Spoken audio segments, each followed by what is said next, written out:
Al principio, la vagina era sagrada.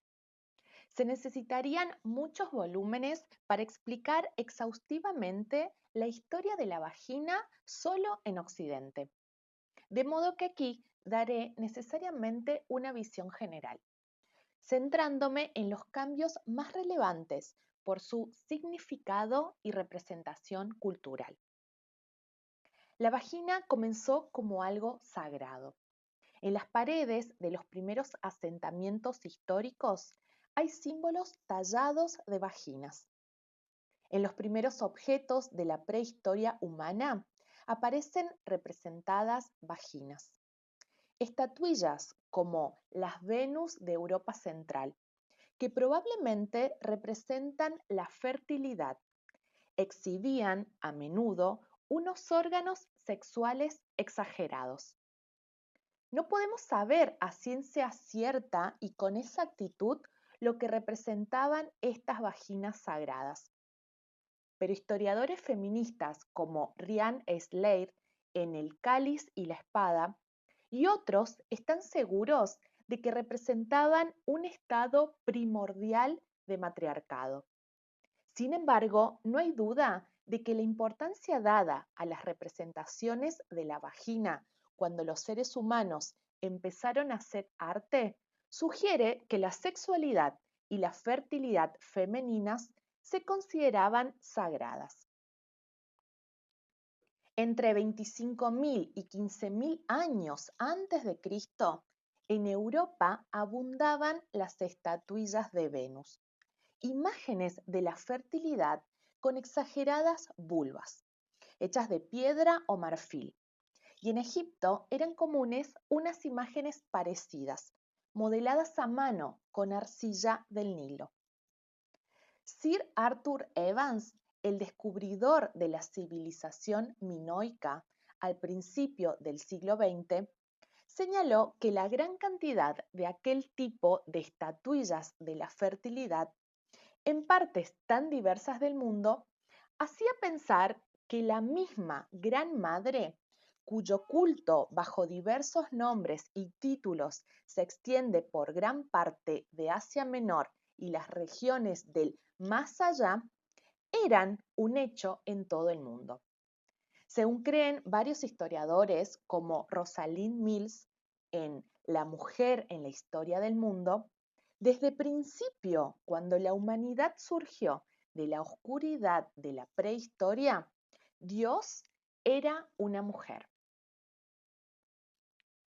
Y desde el comienzo de la historia documentada, todas las antiguas culturas que han sido estudiadas tenían una versión de una diosa del sexo.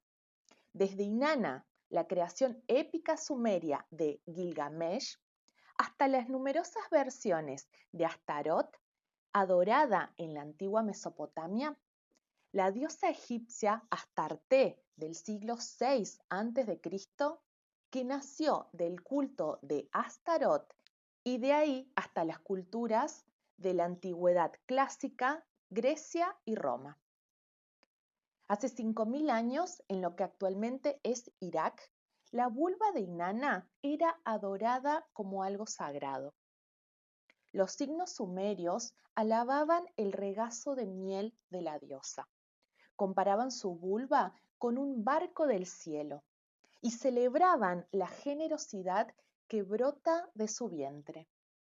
La conexión de su sexualidad con la fertilidad de la tierra era tan directa que incluso las lechugas eran descritas como el vello púbico de la vagina de la diosa.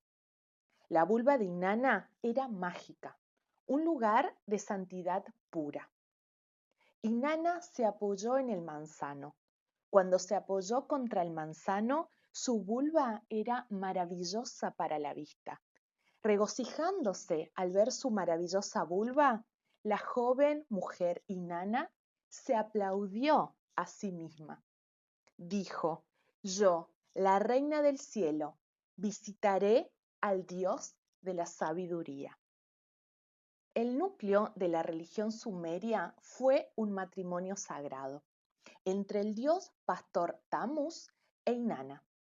Monedas de la época muestran a Inanna con las piernas muy abiertas, en sagrada unión con Tamuz. Los adoradores de mujeres dedicaron a Inanna jarrones que simbolizaban el útero. Un texto sagrado de la época señala que una vez que la sagrada Inanna se hubo lavado, se roció con aceite de cedro. Entonces el rey se acercó con orgullo a su sagrado regazo. Con orgullo se unió con el glorioso triángulo, glorioso de Inanna. Y Tamuz, el novio, se acostó con ella y le presionó tiernamente sus hermosos pechos. La maravillosa vagina de Inanna está relacionado con la búsqueda de la sabiduría. En definitiva, las principales religiones primitivas de diosas incluían un consorte masculino, con el que la diosa copulaba en sagrado matrimonio. Kadesh, una variante del arquetipo Astarte, la diosa egipcia de la naturaleza, la belleza y el placer sexual, fue representada como una mujer desnuda de pie sobre el lomo de un león, adornada con un tocado de luna creciente. A menudo se la representa sosteniendo serpientes o plantas de papiro en la mano derecha, que simbolizan el pene, y en su mano izquierda flores de loto, simbolizando la vagina. La simbología de la serpiente acompañaba con frecuencia las representaciones de las diosas del sexo. Las figuras de las diosas minoicas también representaban a la diosa con el pecho desnudo y sujetando una serpiente en cada mano. La historia de Eva, tentada por la serpiente para cometer el pecado original de la vergonzosa sexualidad femenina, es una transposición posterior hebraica y negativa del símbolo sagrado de la diosa con la serpiente. En toda la fértil medialuna, la adoración de la diosa del sexo, Astarte, Astarot, fue universal durante el período anterior a la aparición del dios patriarcal hebreo.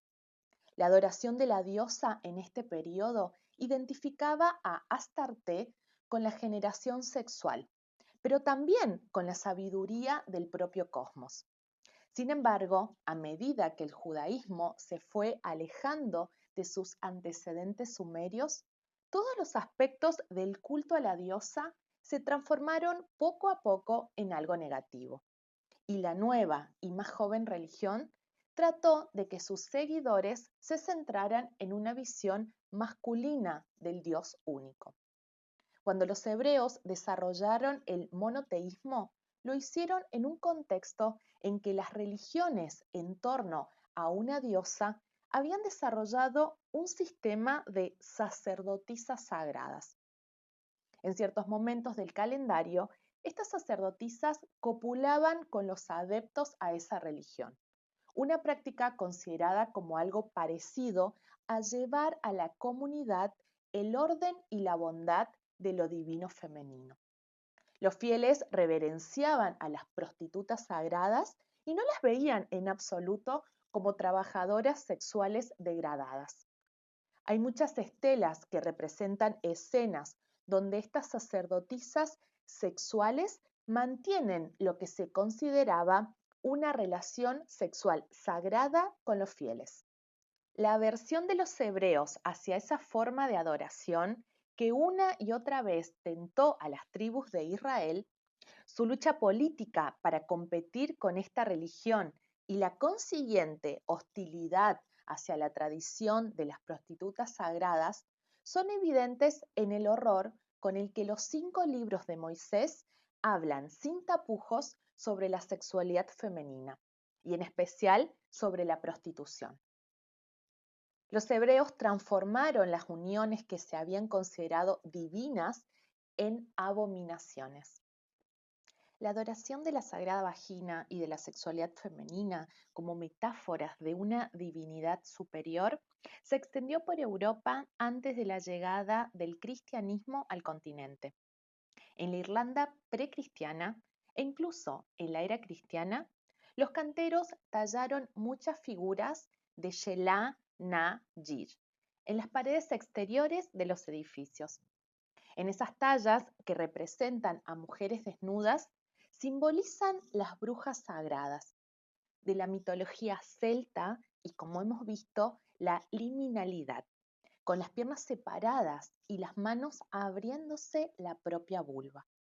Algunos historiadores de la arquitectura creen que incluso los pliegues de piedra en forma de pico que forman las entradas de las catedrales europeas medievales incorporaron imaginería vaginal en esta tradición precristiana. De hecho, en una ocasión en que paseaba por la pacífica y tradicionalmente sagrada isla de Iona, en las Hébridas escocesas, me quedé sorprendida cuando al levantar la vista vi unos labios vaginales grandes y elegantes, tallados en la pared exterior de piedra de un antiguo convento de monjas, sin nada más a su alrededor. Pero las diosas del sexo no eran todo dulzura y luz. En todas las culturas que han adorado a una diosa, esta, a pesar de tener una cara majestuosa y atractiva, también tenía otra oscura y potencialmente destructiva. Muchas culturas tienen una versión de lo que los antropólogos llaman la vagina dentada. Significa, literalmente, vagina con dientes.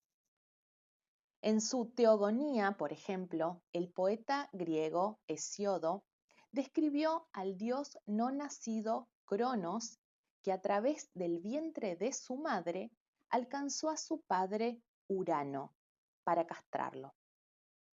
En la mitología hindú, el demonio Adi, adoptando la forma de la diosa Parvati, tiene dientes en la vagina.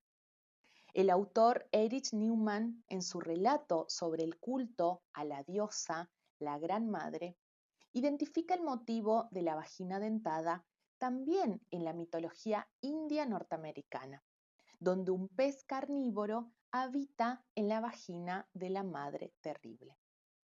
Los mitos inuit también describen a mujeres con cabezas de perro, donde debería estar la vagina.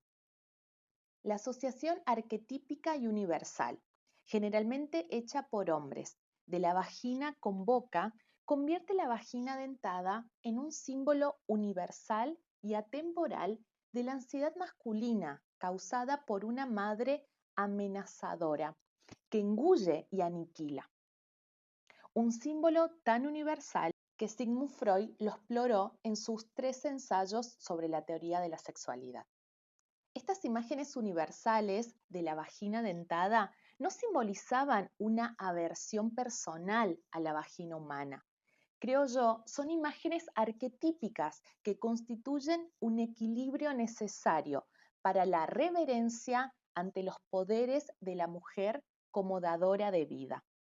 Abordan el lado oscuro e inevitable de la diosa, reconociendo a la destrucción como la otra cara de la creación, que la encarnación, el útero, el canal del parto, es una puerta de entrada a la existencia, pero que la encarnación también e inevitablemente lleva a la muerte. La vagina se vuelve profana.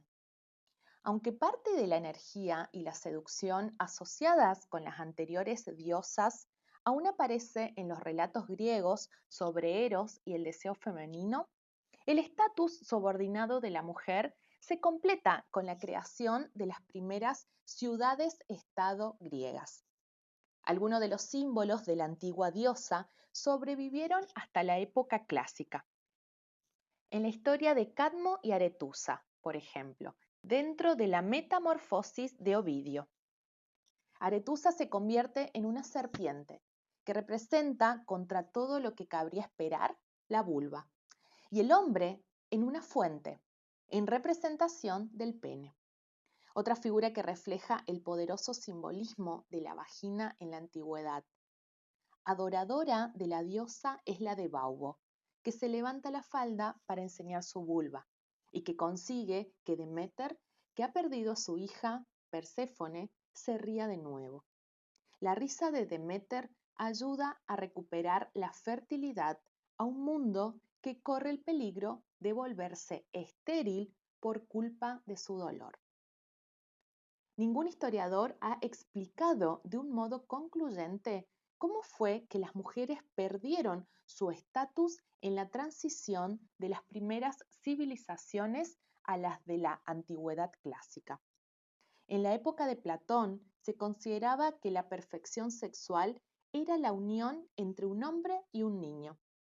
Las mujeres griegas tenían la función estrictamente reproductiva. El placer para las mujeres era algo restringido exclusivamente a la clase de las hetairae o cortesanas. Las esposas estaban bien parapetadas tras los muros de su hogar y prisioneras de un matrimonio que las subordinaba legalmente. Una excepción fue la poetisa Safo de Lesbos, que celebró el erotismo y nos ofreció las primeras y vibrantes metáforas de la tradición poética occidental en torno a la excitación y el orgasmo de la mujer. Incluso la propia naturaleza del deseo femenino adquirió un carácter hipotético y controvertido en la época clásica. Hipócrates creía que tanto las mujeres como los hombres tenían que llegar al clímax, ambos desbordando semillas, para que se produjera la concepción, mientras que Aristóteles ya indicó que las mujeres no tenían que excitarse para poder concebir. Galeno, el médico romano, creía que la vagina era un pene vuelto al revés. Tomás Laqueur expresa así el paradigma galénico. Las mujeres son varones invertidos y por tanto menos perfectos. Tienen exactamente los mismos órganos, pero los tienen exactamente en el sitio equivocado. La influencia de Galeno se extendió durante siglos tras haber sido redescubierto en la Edad Media. Galeno también recordaba que las mujeres solteras se masturbaran por el bien de su salud. Los griegos mantuvieron el concepto del útero flotante.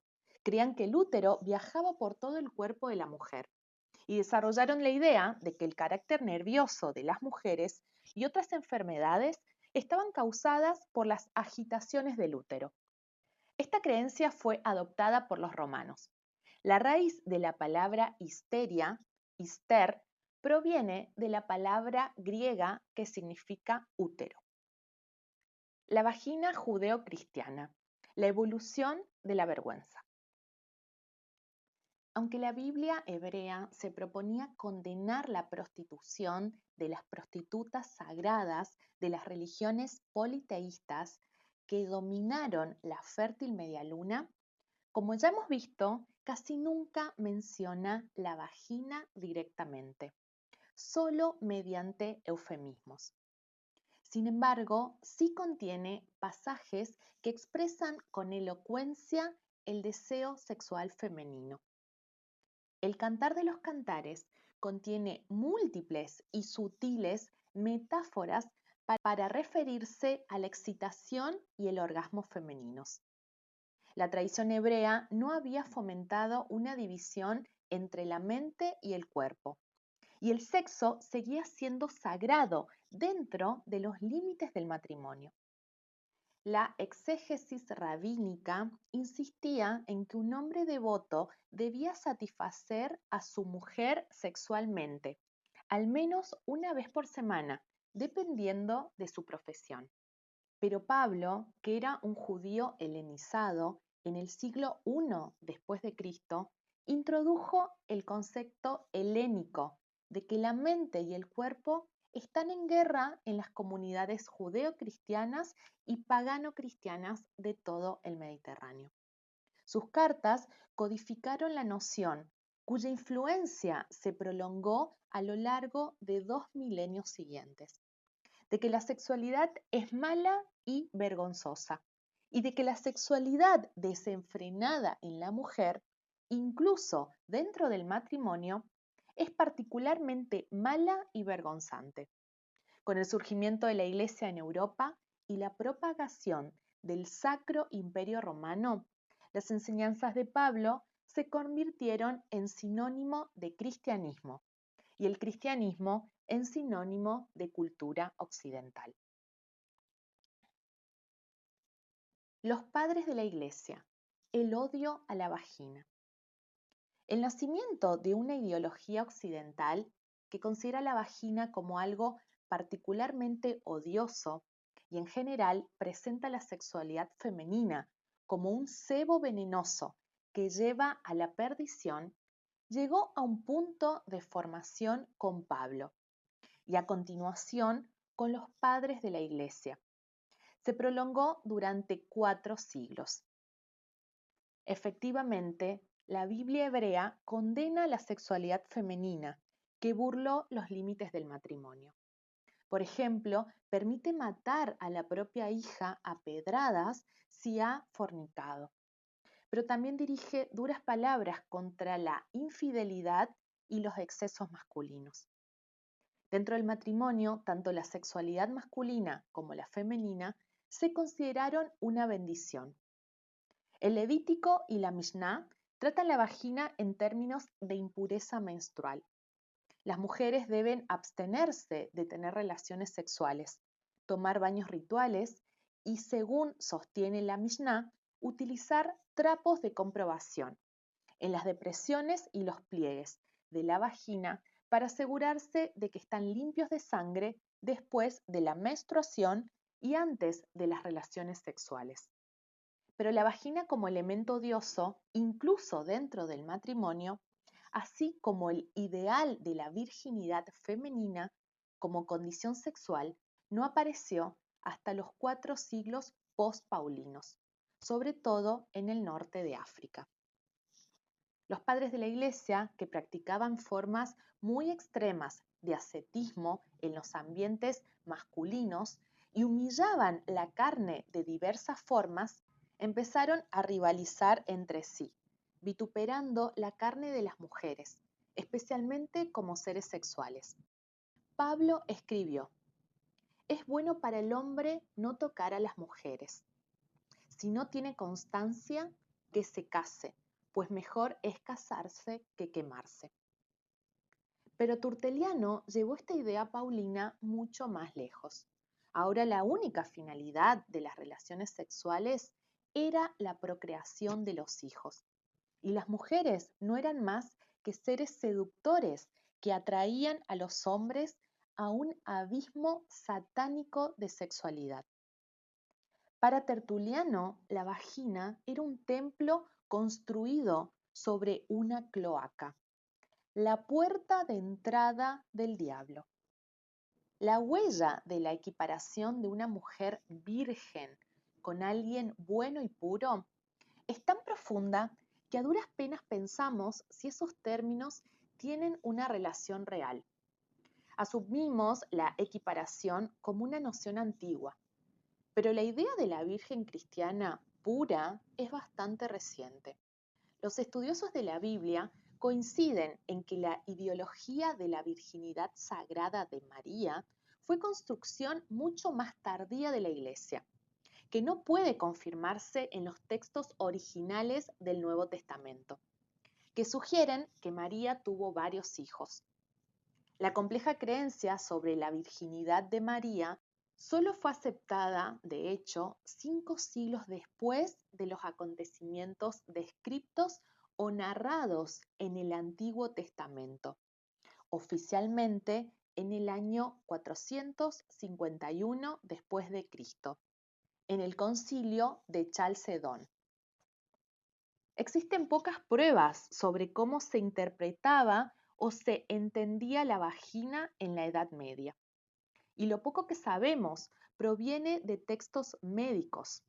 A pesar de los padres de la Iglesia, durante los primeros 1500 años después del nacimiento de Cristo, todavía se consideraba que las mujeres occidentales necesitaban satisfacción sexual si querían que se produjera la reproducción.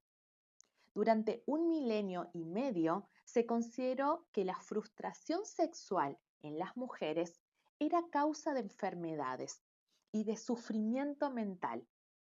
En la época de Hipócrates, los médicos utilizaban el masaje genital en sus pacientes femeninas o bien encargaban dicha tarea a una partera.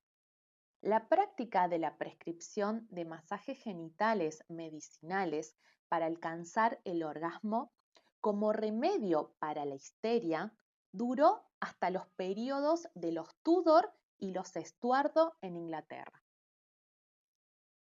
Como hemos señalado anteriormente, Galeno, cuya influencia resurgió en la Edad Media, desarrolló una teoría sobre los genitales femeninos como si fueran una versión al revés de los masculinos. Los antiguos griegos también sostenían que la mujer expulsaba semen, lo cual contribuía a la concepción, puesto que se creía que el útero se movía por todo el cuerpo. Se consideraba que las mujeres que no tenían salida sexual corrían el riesgo de padecer una acumulación de semen en su vientre, que corrompía su cuerpo y enviaba inmundos vapores al cerebro. Ya en plena Edad Media, el trato afectuoso e informal alternaba con la condena oficial de la vagina. En una buena parte del folclore y la literatura obscena del final de la Edad Media. Tratan a la vagina con una especie de cariño coloquial. En los cuentos de Canterbury, Chaucer utilizaba la palabra cun, coño, no como una obscenidad, sino de un modo descriptivo y picante, como era corriente usarla en aquel momento. Aquella época, a pesar de los ideales del amor cortés, también marcó el inicio de ciertas prácticas que iban a perjudicar o confinar la vagina. Por ejemplo, el cinturón de castidad se inventó en la Edad Media y su uso se prolongó hasta la Alta Edad Media. No era en absoluto una prenda delicada, sino una auténtica cerradura corporal metálica.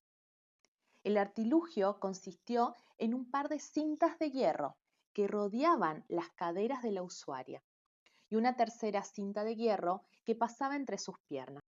Esta última cinta se cerraba con un candado, cuando el marido se disponía a viajar o tenía que ir a la guerra. Lo que hacía literalmente era cerrar la vagina de su esposa y llevarse la llave con él. El cinturón de castidad, que no solo evitaba el coito, sino que además dificultaba la higiene y provocaba graves úlceras, debe considerarse como un instrumento de tortura doméstica. En los siglos XIV y XV, la caza de brujas se extendió por toda Europa. El objetivo de sus propósitos, todas ellas aterradoras, era la sexualidad femenina. En las diferentes comunidades era frecuente que las mujeres que se veían como demasiado sexuales o demasiado libres fueran identificadas por los inquisidores o por sus propios co-cuidadores como brujas. Y la tortura en sus diferentes formas se centró en su sexualidad. La pera de la angustia era un instrumento de tortura utilizado en víctimas de ambos géneros. Era un objeto de hierro en forma de pera, que el torturador abría en el interior de la víctima, apretando unas tuercas. Cuando se infligía a los hombres, se les introducía en la boca, pero cuando se utilizaba en mujeres acusadas de brujería o de inducir abortos, se les introducía en la vagina y una vez dentro, se abría. Durante la caza de las brujas en Europa, entre los siglos XV y XVII, cuando se examinaban las cavidades corporales de las mujeres para encontrar marcas de bruja o marcas del diablo, la vagina era el blanco principal. Los inquisidores también sospechaban de las vaginas mutiladas por herejes. Durante el Renacimiento surgió en Europa el estudio de la anatomía y con él, una vez más, se redescubrió el clítoris. En este periodo se creía que las mujeres eran sexualmente inagotables y se consideraba que la sexualidad femenina era más dominante que la respuesta sexual masculina. Todavía se daba por hecho que las mujeres tenían que alcanzar el orgasmo si querían concebir. La británica Emma Ress, catedrática de literatura de la Universidad de Chester, que ha escrito en torno a la vagina en el contexto de la literatura isabelina y victoriana, sostiene que los isabelinos eludían intencionalmente el significado de labios y labios vaginales. Rees muestra el parecido entre dos mecanismos de control de aquella época, los cinturones de castidad y las mordazas, y sostiene que para el público isabelino las licencias verbales y las sexuales tenían la misma categoría si se trataba de mujeres. El cinturón de castidad, según nos dice Res, se cerraba rígidamente alrededor de las partes pudendas femeninas, lo cual forzaba a la mujer a la inactividad o al silencio sexual. Y por otro lado, la mordaza, un artilugio de hierro y cuero, construido de forma parecida al cinturón de castidad, que se cerraba alrededor de la cabeza de una mujer parlanchina o discutidora, amordazándole la boca. Shakespeare, siempre amigo de los neologismos, creó docenas de términos de argot para referirse a la vagina, desde la negritud en Otelo hasta barco en El Rey Lear. La doctora Res hace un repaso a todas las vaginas de Shakespeare. Cita, por ejemplo, el pozo detestable, oscuro, bebedor de sangre, de Tito Andrónico. La idea del cuerpo femenino como topografía y de la vagina como un pozo sulfuroso en dicho paisaje o como una fuente bubólica también se convirtió en un lugar común en la retórica renacentista, una versión más agradable de la analogía entre vagina y paisaje. La encontramos en la poesía Venus y Adonis de Shakespeare, cuando Venus se ofrece a Adonis. En El Rey Lear, la doctora Res interpretaba la resistencia de Cordelia a cumplir la voluntad de su padre en el contexto de la palabra isabelina nothing, nada, como un término para referirse a la vagina. La teoría de Res es que en Shakespeare la palabra vagina a menudo es objeto de juego de palabras y se utiliza como metáfora de la otredad, de la femineidad, el desenfreno de la sexualidad y la naturaleza enferma y contaminante tanto del cuerpo femenino como del habla femenina, tal como se consideraba en aquella época. La especial capacidad de la vagina para ser un Rorschach cultural, reflejando la atracción que provoca en los demás y las inquietudes a menudo contradictorias que genera, debutó al principio de la Edad Moderna. La capacidad de la vagina para significar el cielo, el infierno y nada en absoluto. La presunta ausencia existencial femenina se estableció en Occidente en esa época. En El Rey Lear, los tropos sobre la vagina revelan que durante el periodo isabelino, la perspectiva paulina cristiana, en la que el órgano sexual femenino y la sexualidad femenina se ven como algo feo y perverso, estaba fuertemente arraigada en la cultura, mientras que la obra de otros autores muestran que paralelamente existe otra corriente de referencias más clásicas que identifican el mismo órgano con el deleite pastoral y los encantos naturales.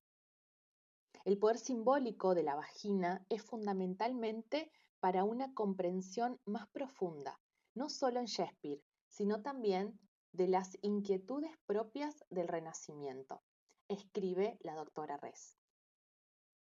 La tensión en torno a si la vagina era el cielo o el infierno se refleja en el hecho de que así como la anatomía empezó a establecerse con solidez como una disciplina de renacimiento, también el clítoris como órgano inició un proceso de siglos de duración, en el que los anatomistas lo iban a perder de vista y a reencontrar sucesivamente.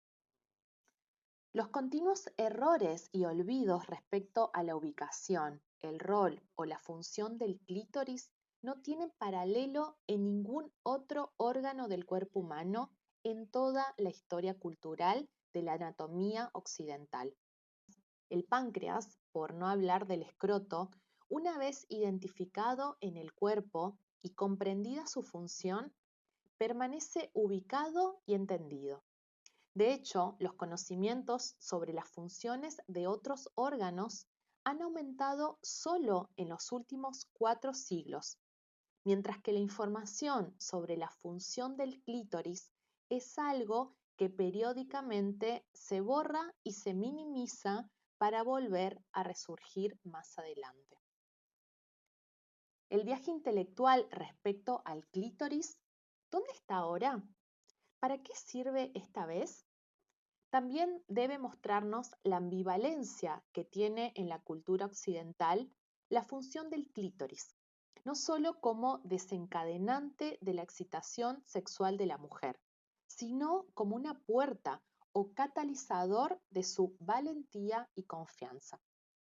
La ambivalencia respecto a identificar de forma definitiva el clítoris, dónde está y cómo funciona, seguramente refleja ahora lo que vemos dada la conexión cerebro-vagina. La ambivalencia respecto a entregar a las mujeres definitivamente las llaves que abren la puerta del reino de la asertividad personal y el deseo de libertad. Desde 1559, el clítoris se ha descubierto, perdido y vuelto a descubrir periódicamente. Este año, Reinaldus Columbus identificó el lugar al que llamó principalmente la sede del placer de las mujeres. Si lo tocas, señaló, notarás que se va endureciéndose y volviéndose más oblongo, hasta tal punto que parece una especie de miembro masculino.